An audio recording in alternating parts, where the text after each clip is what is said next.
Hoy día, a grandes rasgos, vamos a hablar sobre algunas parejas del tarot que vale la pena analizar. Vamos a enunciarlas más que nada porque cada una de estas combinaciones requiere un análisis mucho más personalizado, mucho más a fondo, pero vamos a partir por hablar por las parejas evidentes, ¿cierto? Hay parejas que son sumamente obvias como el rey y la reina, la emperatriz y el emperador, como el sumo sacerdote y la sacerdotisa, como quizás otras no tan obvias, pero que hay una secuencia donde hablamos de un arquetipo de luz y de sombra, como podría haber sido la templanza y el diablo. Hay arquetipos que son evidentemente parejas, ¿cierto? Porque hay casi un tema nominal que los relaciona. Y hay otras parejas que tienen que ver con la secuencia, ¿cierto? Viene una antes de la otra, son opuestos dentro de un mismo concepto, pero vamos a partir hablando, por ejemplo, sobre una carta como el loco, donde está el todo o la nada, ¿cierto? Este caos indiferenciado, donde todavía no hay un arriba, un abajo, una dentro, una afuera, un blanco-negro, todavía no hay lenguaje, todavía no hay como una forma que estructure, y ese caos original que está presente en todas las cosmogonías, ¿cierto?, del mundo, de las distintas religiones, distintas filosofías, ese momento inicial donde está todo, todas las posibilidades están ahí contenidas, infinitas, se rompe a través de un acto creador que es el acto del mago, el acto de la palabra. La palabra, el verbo creador, ¿cierto? Cuando uno lee, yo personalmente tengo una formación cristiana, ¿cierto? Donde uno lee la Biblia, dice, se hizo la luz, ¿cierto? O se separó el cielo de la tierra, o se separó el agua de la tierra, se separó la luz de la oscuridad. Ese acto de ordenamiento corresponde al mago. El mago como el creador, el mago como el verbo creador, también el mago tiene mucho que ver con el uso de la palabra, con el lenguaje, con la capacidad de nombrar, ¿cierto? Y eso hace que de las infinitas posibilidades que están contenidas en el loco, nos quedemos con una, porque el mago lo que hace es configurar una realidad, su realidad, la realidad del yo, la realidad del ego, la realidad hecha a su imagen y semejanza, ¿cierto? Pues somos creadores de este microcosmos a una especie de reflejo del macrocosmos, y cada uno va co-creando su realidad en base al conocimiento, a la información, al talento, a los dones que trae. Esa es la primera pareja de opuestos que quiero plantear de alguna manera entre el 0 y el 1. La siguiente pareja, siguiendo la lógica evolutiva del tarot, está contenida entre el yo consciente, que forma parte del mago, ¿cierto? Este yo que se piensa a sí mismo, que se nombra, que se dice, que hay una narrativa donde yo me defino, yo me presento, ¿cierto? Me paro frente a mi público y hago mi performance, que es lo que hace el mago, ¿cierto? Busco reconocimiento, aprobación, aplauso, y el yo inconsciente, que está contenido en la sacerdotisa. Vamos a decir entonces que el mago es como la cara visible, la máscara social, y debajo de eso hay un subterráneo, hay un piso que no está a la vista, ¿cierto? Que es lo que está contenido en el inconsciente personal, que es el territorio de la sacerdotisa, donde están las memorias, los traumas, donde están también toda la sabiduría, la intuición, todos los aspectos más femeninos o receptivos de la personalidad, no así los aspectos activos que están contenidos en el uno. El uno es hacia afuera, ¿cierto? Energía masculina que se proyecta hacia el mundo. El 2 es hacia adentro, energía femenina que se construye en la subjetividad, en la memoria, en el inconsciente. Ahí tenemos otra pareja, ¿ya? Otra dupla que es muy importante analizar es la dupla que se contiene entre la sacerdotisa y la emperatriz, porque ahí tenemos el binomio madre-hija o el binomio entre el aspecto femenino de la personalidad que estaría dada por el ánima, ¿cierto? Que está contenida en la sacerdotisa, y la emperatriz, que es el aspecto femenino pleno, fecundo de la madre, arquetipo materno, donde hacemos una combinación muy importante porque para el desarrollo de la personalidad y el desarrollo psicológico de hombres y mujeres, esta combinación entre el 2 y el 3 es fundamental. ¿Por qué? Porque la intuición, el instinto, el conocimiento de nuestro cuerpo, de nuestras emociones y del acceso a nuestro subconsciente tiene que ser acompañado y guiado por un femenino pleno que nos instruya en los misterios del sagrado femenino. Sin esa figura arquetípica plena, quedamos en un estado de ignorancia, en un estado de negación, en un estado de ausencia de esa conexión interna, y podemos solamente vivir hacia afuera, en el mago, en la autoimportancia del ego, del yo, en el aplauso, pero desconectados de nuestro interior, de nuestra sabiduría femenina, de nuestra memoria y de todo lo que está contenido en nuestro interior, en lo no consciente, en lo simbólico, en lo no verbal, porque ese es el territorio de la sacerdotisa. Cuando tenemos una guía que nos acompaña, podemos adquirir esa sabiduría, ese conocimiento, esa sabiduría más bien dicho, que nos permite transitar por estos espacios que no son lúcidos, no son conscientes, no son verbales. Ya es el territorio del símbolo, de la metáfora, del síntoma, el territorio de los sueños, territorio de lo onírico. Ahí la figura de la madre, en este caso la emperatriz, es sumamente importante. Ahí tenemos una tercera pareja, ¿cierto? Vamos a seguir construyendo estas posibilidades, vamos a encontrarnos con que está la pareja arquetípica, ¿cierto? De la emperatriz y el emperador, un femenino pleno, un masculino pleno, el femenino que gestiona las emociones, el cuerpo, los recursos, el merecimiento, la abundancia, versus en complemento emperador que ordena el mundo, que tiene una ética, que da estructura, que da forma, que de alguna manera impone sus valores. Si ellos dos trabajan en equipo, son complementos, van a poder gobernar sabiamente el mundo, la tierra, van a poder repartirse sus territorios, qué sé yo, la familia, los negocios, los recursos, van a vivir en armonía también con la naturaleza, porque cuando el emperador está invertido en su lado oscuro, no es respetuoso de la naturaleza, ni de los ciclos, ni de las mujeres, ni de lo femenino. Hay abuso, hay maltrato, hay violencia, hay misoginia, hay arrasar con los recursos naturales. O sea, que cualquier desequilibrio entre estos dos personajes puede hacer que haya un desmedro del otro. ¿Ya? En el tarot todo está planteado de manera equilibrada, de manera como armónica, pero sabemos que en la práctica eso se puede desequilibrar. Esa es una pareja. Otra pareja importante es la que se da entre el mago y el emperador, porque finalmente el mago lo que quiere es el aplauso del padre, no le interesa el aplauso de nadie más. O sea, a quien mira, a quien admira, de quien busca la aprobación y el reconocimiento es de su padre. Siempre que nos dé pelea el mago, siempre que nos sintamos poco legales, nos sintamos poco válidos, nos sintamos temerosos de salir al mundo y hacer nuestro mejor acto, es porque hay una herida con el arquetipo paterno. Así que es muy importante ver cómo el emperador mira al mago, si se siente orgulloso, si lo rechaza, si lo reconoce, si le impone valores que tal vez para él no le son propios y no sabe cómo dejar contento al padre y al mismo tiempo realizar su identidad personal. Son dos cosas distintas, porque el mago está llamado a ser la mejor versión de sí mismo, pero al mismo tiempo tiene esta presión del deber ser, inspirado por el padre, por la presión de este masculino que te dice hay una sola manera de instalarse en el mundo, lo que no es cierto, pero desde su inocencia, desde su juventud, el mago muchas veces va a caer en la trampa y va a adoptar una identidad que no es la suya, para luego sentirse sumamente frustrado, falso, para luego tener una doble vida, muchas veces una imagen pública y por detrás vivir estas pulsiones que no están asumidas. O sea, hay muchas posibilidades de que tuerza su camino por la imposición de los valores paternos. Otra dupla que nos gusta analizar es la que tiene que ver con el emperador y el sumo sacerdote, porque se dice que estos son como el Estado y la Iglesia, ¿no? Como que funcionan, por un lado, el poder en términos de estructura, de normativa, y por otro lado, este poder espiritual del sumo sacerdote, que puede ser literalmente un sacerdote, puede ser una disciplina, puede ser una ideología, puede ser algún tipo de práctica religiosa, filosófica, que inspire como la trascendencia del ser humano, por ende, una cosa ratifica la otra. Los valores del padre son ratificados por la iglesia, los valores de la iglesia son ratificados por el padre. La misma razón por la que los padres, por ejemplo, eligen cierto tipo de educación para sus hijos, cierta religión o ciertos sacramentos.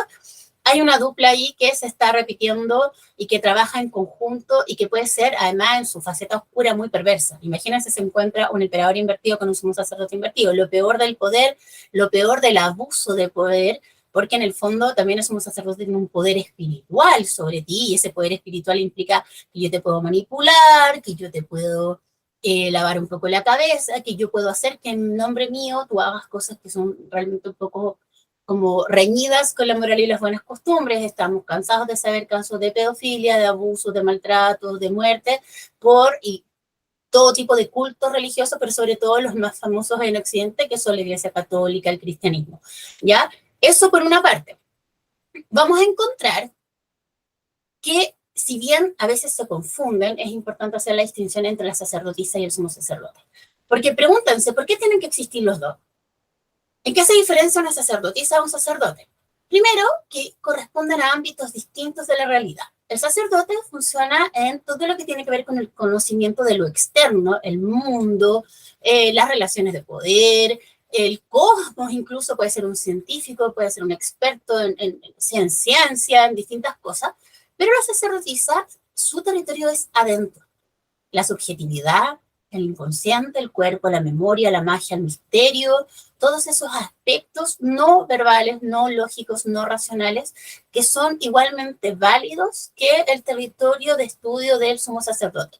Pero en nuestra sociedad se ha tendido a invalidar el conocimiento intuitivo, la sabiduría femenina, y se han impuesto los valores de la ciencia, de la racionalidad, por sobre la naturaleza, por sobre la magia, por sobre el misterio, siendo que en algún momento de la historia eso también era materia de estudio, ¿cierto? También era materia del conocimiento interno. Ya, se dice que el esoterismo, que es el conocimiento de ti mismo, es el territorio de la sacerdotisa, y el exoterismo, con X, lo que está fuera del templo, es el territorio del sumo sacerdote. Por ende, el sumo sacerdote no debería invalidar el territorio de la sacerdotisa, ni la sacerdotisa debiera ir a meterse en el territorio del sumo sacerdote. Cada uno tiene su área y pueden dialogar, pueden mutuamente hacer aportes, pero no es necesario ponerle el pie encima a nadie ni descalificar a nadie, ¿ya? Esa es una mezcla que es súper importante, que es súper valiosa, porque se presta para muchas confusiones. Por ejemplo, para nosotros que estamos aprendiendo, que estamos refrescando estos conocimientos respecto al tarot, nuestro territorio es el de la suma sacerdotisa. ¿Por qué? Porque nosotros analizamos símbolos. Nosotros traemos esta información desde lo profundo del subconsciente, lo traemos a la superficie y lo traducimos. Pero también necesitamos el estudio, también necesitamos el aprendizaje formal, también necesitamos nutrir nuestra enciclopedia de nuevos conocimientos, porque la intuición por sí misma no se dice, no se traduce. La intuición es como algo que a ti te impacta, que tú dices, tuve una visión, tuve un sueño, tuve una sensación. Sin embargo, el sumo sacerdote tiene las herramientas verbales para traducir, para escribir, para aprender, para enseñar. Entonces, son dos áreas que necesitamos complementar. Otra pareja, que quizás no son parejas, pero las voy a mencionar al paso, ¿cierto? Es que cuando estamos en el 5, en el sumo sacerdote, hay relaciones jerárquicas. El sumo sacerdote se para y desde su lugar de poder y su conocimiento, el conocimiento y el poder que ostenta, mira a los feligreses y dice, mis acólitos, ¿no? La típica imagen del sumo sacerdote tiene estos acólitos que lo miran hacia arriba, que es maestro, ¿cierto? No es una relación pareja, es una relación jerárquica, donde hay uno que está arriba y uno que está abajo. Hay personas que en la vida nunca quieren estar arriba, nunca quieren ser maestros, nunca van a sentir el impulso de desarrollar su propia maestría, y que quizás hasta el final de sus días sientan el impulso de buscar un maestro, de sentir que aún les falta, de querer seguir estudiando, de nunca atreverse quizá a aplicar lo que saben, apropiarse de esa voz interna, de esa sabiduría interna. Y en ese caso son personas que se van a quedar ahí en el 5 forever. Pero cuando uno avanza y uno quiere empezar a definir lo que yo quiero, lo que me gusta, mis valores, mis criterios, inevitablemente vamos a tener que ir del 5 al 6, porque ahí las relaciones se vuelven entre pares, entre iguales. Ya no son relaciones jerárquicas, sino que son donde yo puedo empezar a ejercitar mi libertad. ¿Y por qué digo ejercitar? Porque hay un símbolo que en el sumo sacerdote, perdón, que en los enamorados siempre nos va a pesar, que es la imagen del Cupido. El Cupido apuntando la flecha hacia la persona que están ahí en ese proceso de elección, nos da a entender que quizás esa persona no es 100% libre, sino que viene predeterminada por ciertas memorias, por ciertos karmas, por ciertos compromisos previos, pero de todas formas esa persona va a tomar decisiones, va a hacer elecciones, aunque venga predeterminada por algo de antes. Es un simulacro de libertad, ya, porque la verdadera libertad se alcanza recién después de la torre. Así que ese es un primer acto que nos va a servir. Luego que la persona define, ¿cierto?, qué es lo que quiero, puede avanzar, puede ir como al encuentro de su lugar en el mundo, que sería la información que nos trae el carro. Pero el carro también lo podemos ir acercando, ¿no? ¿Qué pasa entre el carro y el emperador? El carro es más bien un guerrero, el emperador ya está en la cima del mundo, pero quizás alguna vez también fue un guerrero. ¿Qué pasa entre el mago y el carro? Son dos arquetipos masculinos, activos, con mucha potencia, pero la diferencia es que el mago está en un escenario quizás más acotado, mientras que el carro ya fue al mundo, va al mundo a buscar su lugar, a desarrollar sus talentos. Es como que estuviera hartos pasos más adelante que el mago. El mago es más teórico, como más bla bla, menos acciones, más discursivo, más ideas, más planteamientos, pero no necesariamente pasa del dicho al hecho. Ya, eso es muy importante. Ahora, ¿quién le pone límites al mago? Perdón, al mago, al carro, es la justicia, ¿ya? Olvídense de la inversión entre el 8 y el 11 porque sabemos que eso corresponde a una arbitrariedad histórica que, bueno, que un autor empezó a difundir en algún momento a partir de la creación de un mazo, pero que no tiene ningún fundamento realmente que eso pase. Ya, el 8 siempre va a ser la justicia y el 11 siempre va a ser la fuerza y tiene que ir en esa posición y el 8 tiene que ir después del 7 porque es ese arquetipo de la justicia la que nos permite ponerle límites a esa intensidad y a ese desborde y ese exceso de individualismo que hay en el 7. La justicia dice, pare, va a exceso de velocidad, le voy a pasar una multa. Estas son las consecuencias por tus actos. Tienes que aprender que el universo, el cosmos, la vida tiene leyes, hay causas, hay efectos. Hay un montón de leyes que cuando tú las aprendes y las integras, puedes hacer que funcionen a tu favor, pero de lo contrario van a funcionar en tu contra. Muy importante esto, yo pensaría, por ejemplo, en una combinación como el mago y la justicia, que puede ser muy castradora si está en su lado oscuro, una combinación como la emperatriz y la justicia, ¿no? Que son dos arquetipos femeninos que parecen muy opuestos, la que nutre, la que pone límite, la que ahoga también, porque la emperatriz en su lado oscuro puede ser un poco sofocante, manipuladora, controladora, y por otro lado, la justicia nos puede parecer excesivamente fría, desligada de lo emocional, pero no es así. Son dos aspectos del femenino que perfectamente pueden dialogar, ¿cierto? Es importante nutrir nuestros afectos, pero también es importante poner límites, ser justas con nosotros mismos. No es necesario caer en la caricatura de la mujer frígida, fría, desalmada, ni caer en la caricatura de la mujer histérica, desbordada, porque esos son estereotipos oscuros, desvirtuados de lo femenino.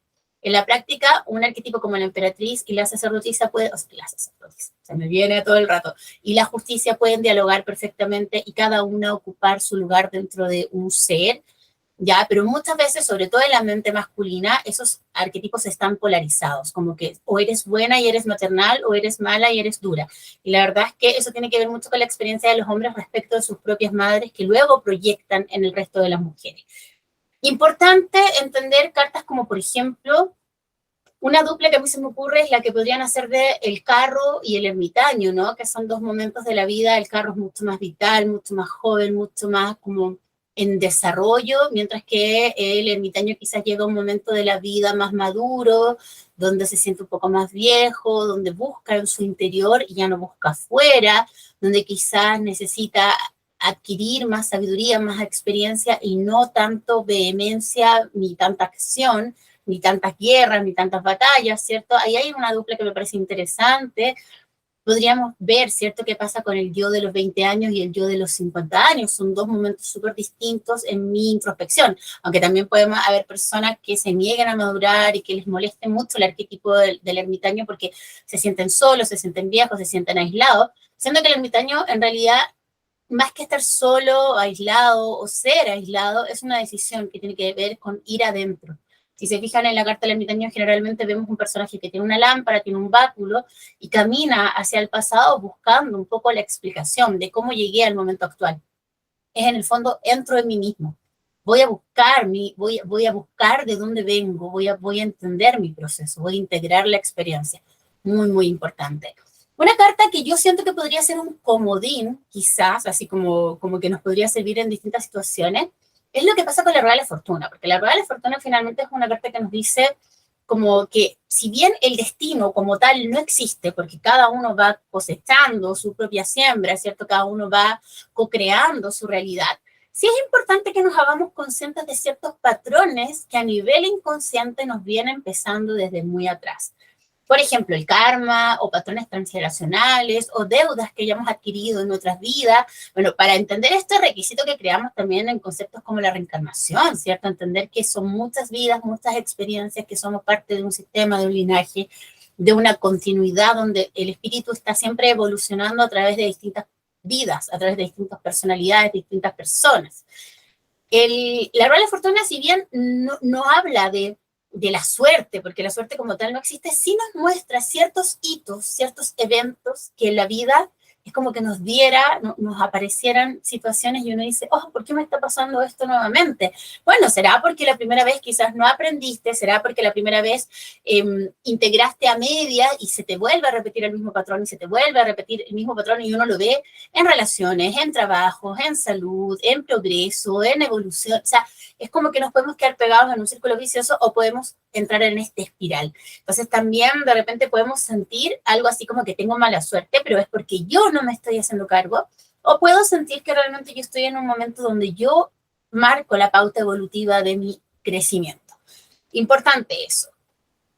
Una carta como la fuerza, yo creo que la fuerza es una carta en sí misma. Yo armaría una pareja en relación a la fuerza, ¿por qué? Solo la fuerza, porque la fuerza siempre nos confronta, acuérdense del 11, yo versus yo. Es mi yo esencial que está representado en el león versus mi yo, el ego, la personalidad que está representada en la mujer. Estos dos personajes tienen que aprender a dialogar, pero es la mujer, el aspecto receptivo de la personalidad, la que tiene que abrirse a esta alta vibración de la fuerza, a esta pulsión que viene desde lo alto, ¿no? Desde el espíritu, esta sabiduría, esta esencia, ¿no? El propósito del espíritu. La personalidad a veces se resiste, la personalidad a veces se aferra, tiene apegos, dependencias, identificaciones. A veces la personalidad lo que hace es resistirse a la evolución, no se alinea el ego necesariamente con nuestro propósito, a veces nos saca, el ego nos lleva a la adicción, al resentimiento, a la rabia, a los vicios, en lugar de alinearse con nuestro mayor bien. Por eso yo considero que estas dos personajes podrían ser en sí mismo una dupla, la mujer y el león, y ver cómo interactúan entre sí, ¿no? La mujer a veces se protege, a veces quiere abrazar al león, a veces el león está ahí como reticente porque quizás no ve un nivel de conciencia apropiado. Acuérdense que para poder conectar con la fuerza yo tengo que elevar mi vibración. No solo la vibración en términos de ego, de soltar los apegos de la personalidad, sino también la vibración a nivel corporal, porque el cuerpo a veces tiene una vibración muy densa, está muy intoxicado y no puede entrar en diálogo con la alta vibración del espíritu. Por eso también la fuerza habla mucho del trabajo a nivel corporal, físico, donde vamos sutilizando la materia para poder entrar en una comunión con el espíritu. Pero para eso hace falta un entrenamiento, para eso hace falta disciplina y voluntad. Entonces, muy importante. Dos cartas que me parecen interesantes, que podríamos considerar una dupla, es la carta yo diría del colgado y la muerte.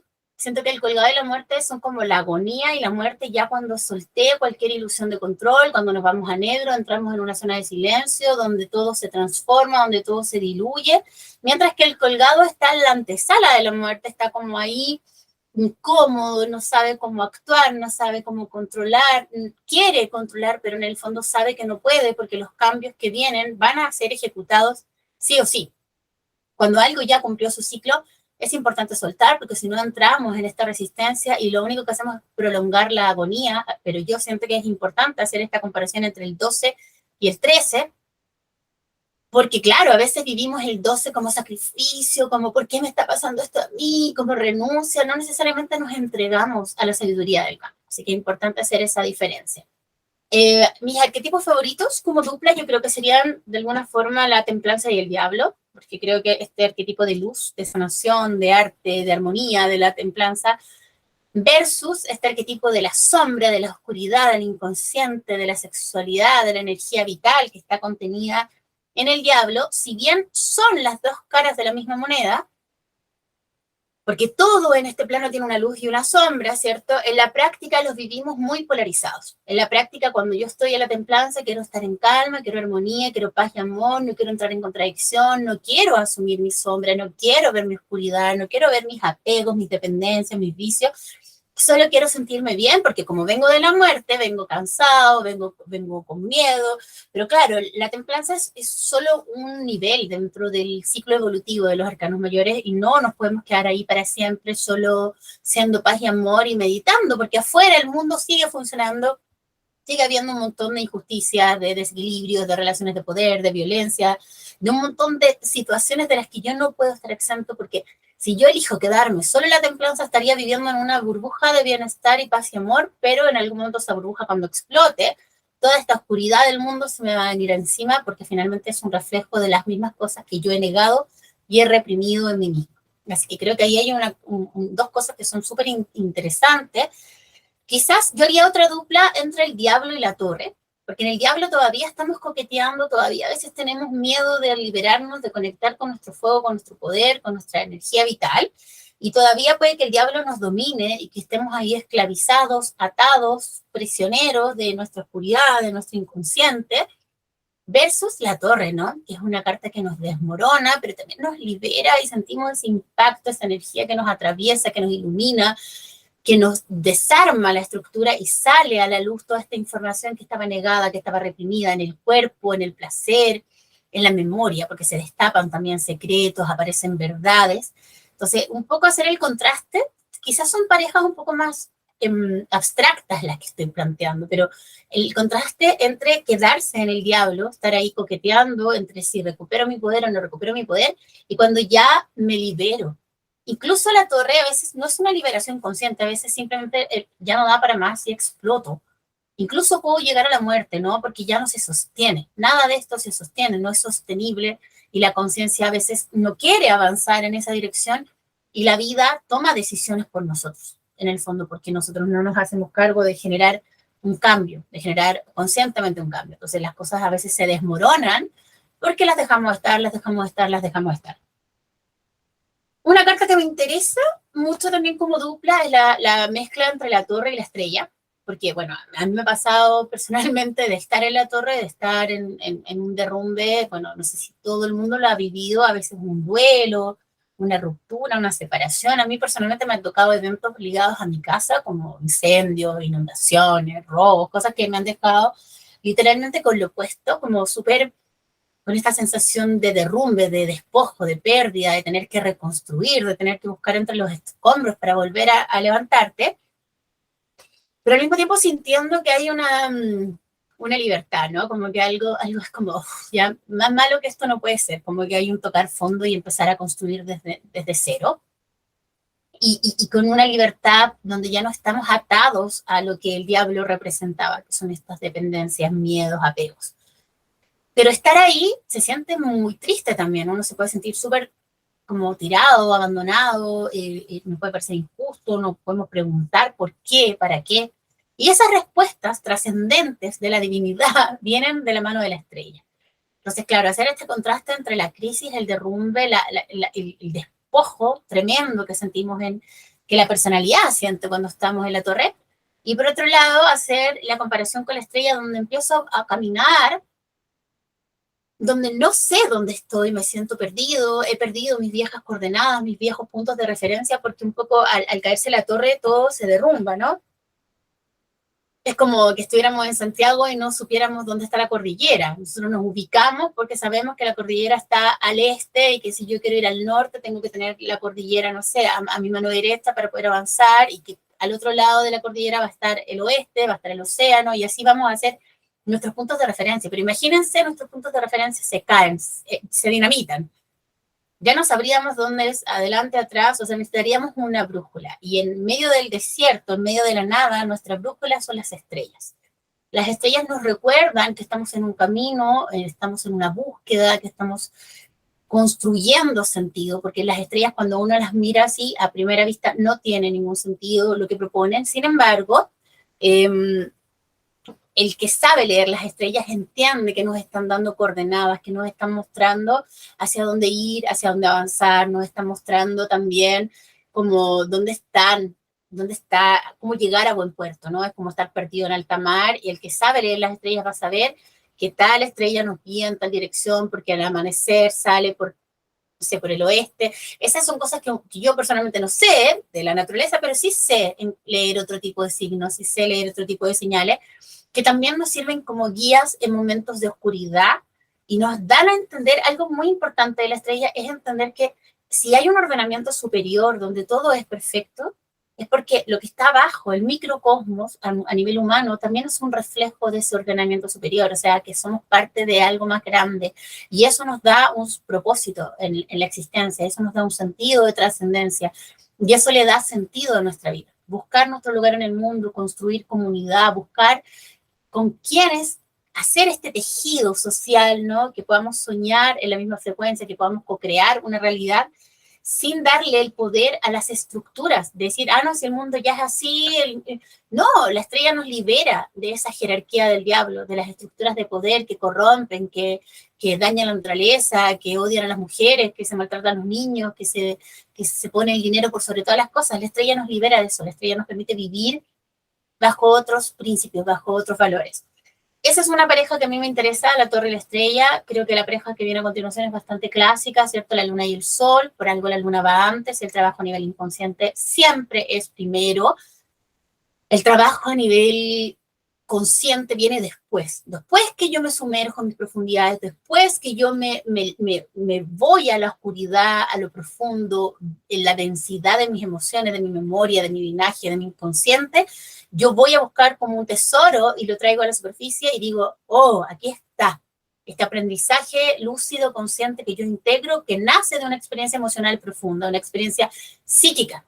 No puedo irme al sol directamente. El sol a veces, como arquetipo, nos pone en una especie de soberbia, decir, no, si yo lo tengo todo claro, yo no necesito saber más.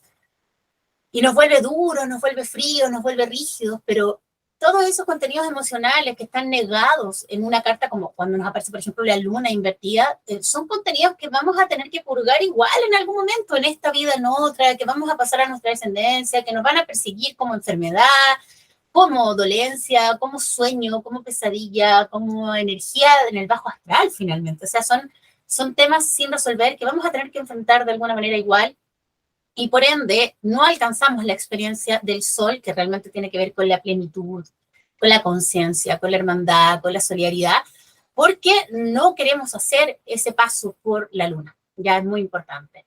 Otra pareja que me parece interesante es el paso del juicio final al mundo, ¿cierto? Que es como el juicio final a mí me gusta imaginarlo como un parto, ¿no? Un parto a nivel de conciencia, donde estamos cruzando un umbral, donde tenemos que cuajar muchos de los aprendizajes que quizás estaban dispersos, todo lo que hemos aprendido desde el 0 al 20, ¿cierto? Que estamos en el juicio final. De repente es como que tuviéramos que rendir nuestro examen de grado y dar cuenta de todo lo que aprendimos y da miedo equivocarse y da miedo no poder estar a la altura de nuestra conciencia y quedarnos ahí pegados. Ahora, yo creo que eso tiene que ver más con un autosabotaje, cuando uno ha aprendido muchas cosas pero no quiere ser 100% coherente, es estar en un juicio invertido, porque yo sé, pero no aplico. Yo sé, pero me da lata hacer tales cambios. Entonces ya cuando pasamos del juicio al mundo es porque estamos listos, porque ya eso está integrado, porque esa conciencia que al principio era solo teoría, se transforma en algo que está integrado en mí y yo empiezo a vivir mi vida y a crear mi realidad de acuerdo a una, a una conciencia que es realmente lúcida, que es realmente coherente. ¿Ya? Ahora, podemos hacer muchísimas asociaciones. Una asociación clásica también es la que pasa entre el mago y el mundo, ¿no? Que el mago se para frente al mundo y dice, puta, ¿el mundo es así o el mundo es algo que yo construyo en la medida que yo me creo a mí mismo? Yo creo mi identidad y creo un mundo mejor. Si yo no creo que la identidad se pueda transformar, tampoco voy a ser capaz de transformar mi realidad ni mi mundo. Cuando entiendo que la realidad es un constructo, que la identidad es un constructo, que hay un sustento narrativo, también por eso es tan importante el lenguaje en el mago, como digo, como nombro la realidad, puedo entender que también lo que yo hago, la forma en que yo ejecuto mis dones y mis talentos también pueden incidir en el mundo. Yo puedo hacer realmente del mundo un lugar mejor. Y claro, si me quedo en la lógica del diablo, voy a sentirme impotente, voy a sentir que está fuera de mis manos, voy a sentir miedo, me voy a paralizar o voy a buscar desesperadamente sobrevivir y voy a buscar el poder y voy a querer estar arriba para no estar abajo. Pero eso, piensen en una carta como el diablo, es el 15 y el tarot se acaba en el 21, en el 22 si consideramos el loco como un nuevo comienzo. O sea que el 15 ni siquiera representa, yo creo que nos falta tanto por avanzar desde el 15 al 21 que si nos quedamos con esa verdad de que el mundo es así, que no está en mis manos cambiarlo, no estamos hablando del mundo. Cuando el diablo no habla del mundo, el diablo habla de la sociedad, del sistema. El mundo tiene que ver con la suma de todas las conciencias. Si todos los seres humanos estuviéramos conscientes, hiciéramos nuestro trabajo, honráramos nuestros dones, actuáramos de acuerdo a nuestra coherencia, a las cosas que nos pasan y que vamos viviendo e integrando, el mundo sería claramente un lugar mejor. Si el mundo está como está, es porque no estamos haciendo 100% nuestra parte, no estamos honrando y no estamos tampoco siguiendo un propósito. Todo lo que viene a partir de la torre en adelante, la liberación, la búsqueda de sentido, de trascendencia, el trabajo a nivel del subconsciente, el trabajo a nivel de conciencia y esa prueba final del juicio, ¿cierto? Son, yo creo que ya como lo máximo a lo que hay que aspirar. A mí me gustaría hacer una dinámica donde quizás solo pusiéramos todos los arcanos mayores y buscáramos las combinaciones que nos salgan. Porque yo les estoy proponiendo las que se me vienen a la mente, que son más clásicas, que están más estudiadas, pero puede ser que salga, no sé, la sacerdotisa y la luna. Y ahí tienes un trabajo importante que hacer en relación al conocimiento de ti misma y el conocimiento del inconsciente colectivo. ¿Cómo entro al inconsciente colectivo si ni siquiera sé cómo habitar mi propio cuerpo y mi propia memoria? O sea, se fijan que pueden haber muchísimas combinaciones interesantes y a veces esas combinaciones efectivamente aparecen en una lectura. Yo acá estoy haciendo como una edición de posibilidades, pero cuando tú miras en una lectura y te aparece una carta, no sé, como, imagínate que sale el emperador y el sol. Claramente ahí hay un mensaje respecto del masculino, de la masculinidad, de la toma de conciencia, de lo racional. O sea, claramente tenemos que empezar a mirar un poquito más a fondo esas posibilidades que nos ofrecen los arcanos mayores. Yo creo que en otro video les voy a dejar las combinaciones que surgen a partir de las cartas de la corte, que también son muy interesantes y también tienen arquetipos de personalidad y que podemos analizar también como momentos de nuestra vida o cómo integro el femenino o cómo me relaciono con el poder, con la libertad, con la fragilidad, ¿no? Son distintos estados de conciencia. Creo que eso es lo que les voy a compartir por ahora. Y bueno, si tienen alguna idea respecto a alguna pareja que quieran analizar, siempre me pueden dejar un comentario y podemos mirarlo en otro video a fondo.